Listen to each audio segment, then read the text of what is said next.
সাগরে মাছ ধরা বন্ধ থাকায় এখন অখণ্ড অবসর জেলেদের। পল্লীতে নেই ব্যস্ততা। চট্টগ্রামের সাগর উপকূলে জাল বোনা ট্রলার মেরামতেই ব্যস্ত এখন জেলেরা।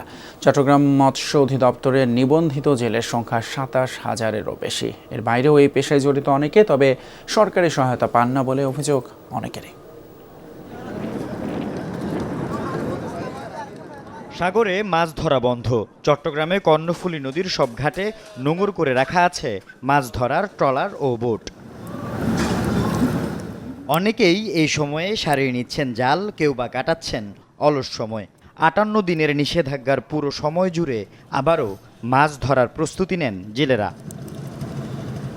টক করা লাগবে, এই বন্দরের ভিতরে হাঁসগুলো মানে শেষ করা লাগবে, আর গাড়ি ঘোড়া করে জাল ফাল এগুলো সব জায়গায় জায়গায় নিতে গেছে। বোর্ডের মাল সামান যা আছে ওরা গোড়ো করা লাগবে, ক্লিয়ারে চুরি সামারেরও দিকেই। তারপরে অভিযান শেষ আর মালাগুলো আবার এনে বোর্ড খাই। ৫৮ দিন অভিযান তো এখন এটা মাঝে মধ্যে চুরি করি এরে মাছ ধরে, তো আমরা ওই বন্দর পরে যাই আর মাছ চাই না। ইলিশ প্রজনন মৌসুম এবং জাটকা সংরক্ষণ মৌসুমে যখন সাগরে মাছ ধরা নিষিদ্ধ থাকে, তখন সরকার নিবন্ধিত জেলেদের বিনামূল্যে চাল বা খাদ্য সহায়তা দেয়। চট্টগ্রামের অনেক জেলেদের দাবি, সরকারের সহায়তা পাচ্ছেন না তারা। এমনকি মৎস্য কার্ড প্রদানে স্বজনপ্রীতির অভিযোগও তুলেছেন চেয়ারম্যান মেম্বারদের বিরুদ্ধে। আমাদের 5টা বোর্ড আছে, 5টা বোর্ডের মধ্যে 100 জন মানুষ আছে, একজনের কাছেও জেলের কার্ড নেই। সরকারের ত্রাণ দিবে বলে কিন্তু আমরা পাই না ওই ত্রাণগুলি যাদের মাধ্যমে দেয়, মেম্বার চেয়ারম্যান বা ইউনিয়নের লোকজন যারা আছে তাদের মাধ্যমে দেয়, ওরা নিয়ে নেয়, ওদের আত্মীয় স্বজনকে দিয়ে দেয়। দলীয় কিছু বোট আছে, এরা মাছ ধরে নেয়, আমরা তো বসেই থাকি। আমরা ফাই না আমরা জেলে যে বাতাগুলো পাইতেছি না, কি করব। আমি জালিয়াগিরি করে প্রায় 91 থেকে অবসর জেলাইছে করেন।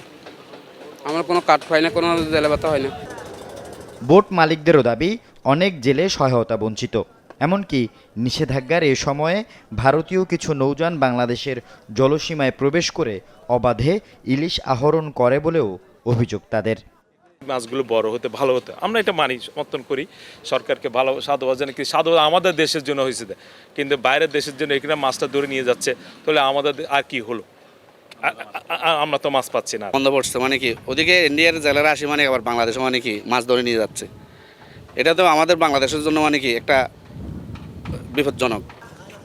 সামুদ্রিক জীববৈচিত্র্য সংরক্ষণ এবং মাছের প্রজনন ও উৎপাদন বাড়াতে 15 এপ্রিল মধ্যরাত থেকে 11 জুন পর্যন্ত সাগরে সব ধরনের মাছ ধরা বন্ধ।